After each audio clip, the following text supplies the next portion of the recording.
order to adjust the router bit so it's going to cut exactly the right depth, I've got it so it's set up right now so it's just touching the door.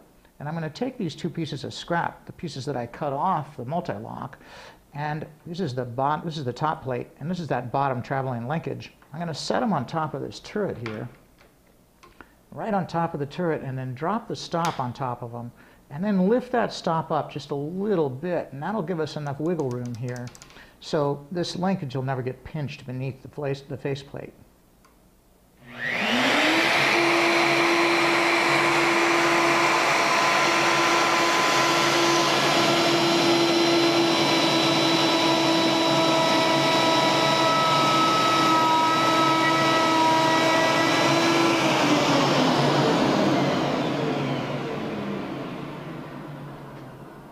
You'll notice that I didn't start that mortise right at the end of the door. I left about 2 inches here of solid material before I started plunging in. That's for a couple of reasons I'll show you in a second.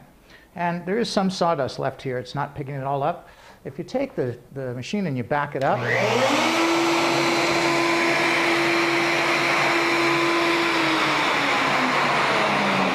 it'll draw up every bit of the sawdust. It's kind of cool because there's 2 hoses attached to here.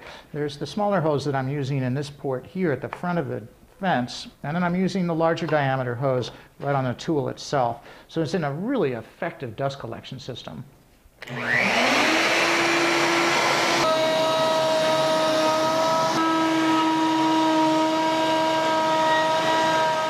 The next pass is going to be cut with this 5/8 inch wide cutter, and I'm going to set the depth of cut very carefully this time. I want it to be just exactly the thickness of this faceplate. So we want it to just rest on there gently, tighten that up, and we'll try a cut at that depth first. And that's the reason that I left that material untouched at the very bottom of the door. It gave me a really good spot where I could set that 5/8 inch router bit down and make sure that it was right exactly on the edge of the door.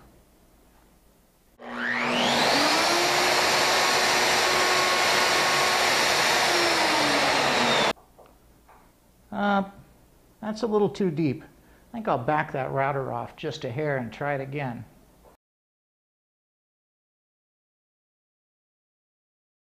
This router makes it really easy to change and adjust the depth of cut.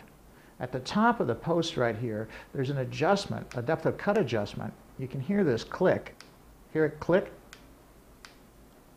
Each one of those clicks equals 1/10 of a millimeter. A full revolution is 1 full millimeter.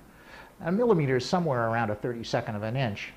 That's kind of close. So what I'm going to do is I'm going to back this off. Now look at this illustration here. Notice on the left here there's a little illustration of a deeper cut, and on the right is a shallower cut. So if you turn the gauge in this direction, if you turn the depth adjustment in this direction, you'll be going deeper.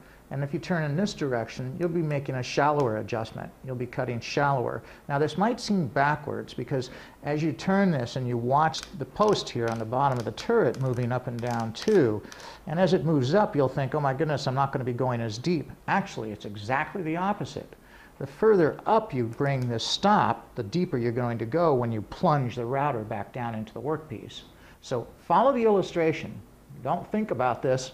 Follow the illustration, trust the illustration, and you'll get this right. Okay, I've messed around enough with this. I'm going to take this depth of cut stop. I'm going to bring it right back down on top of the turret where it was originally. And now I'll make my adjustment. Okay, I want the router to cut a little bit more shallow, which means I have to turn the depth of adjustment here in this direction.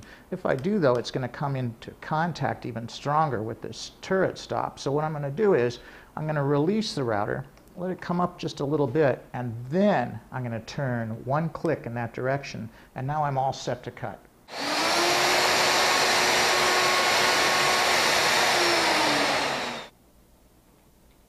That's much better. That's right, we want it. It's almost perfectly flush.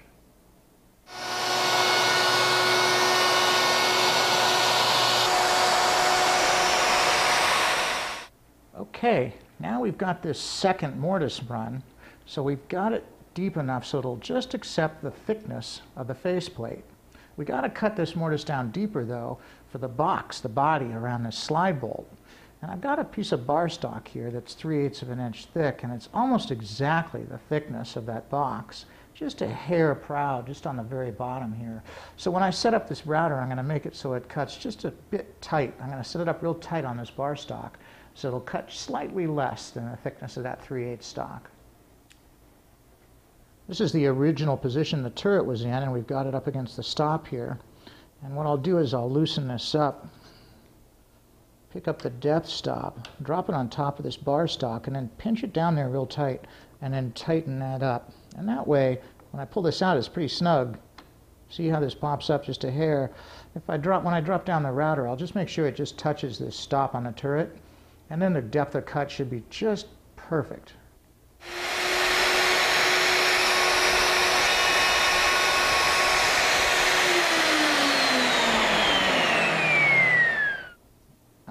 Perfect.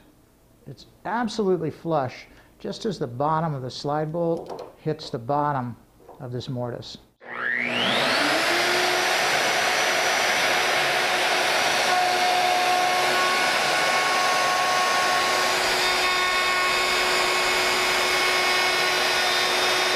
lot of things about this router I really like. This dust collar lifts up and snaps into place, so it makes it real easy to change the bit or clear any sawdust that gets trapped in there. To release it, just push this switch here. It snaps right back down again. Now let's make that deep mortise for the pocket lock.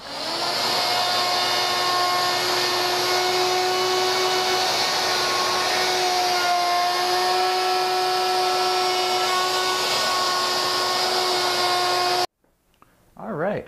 All we got to do is make sure there isn't any sawdust left in that pocket mortise. Drop this box lock into there. Flush up the bottom of the lock with the bottom of the door, and it'll snap right in there. Perfect. Perfect fit.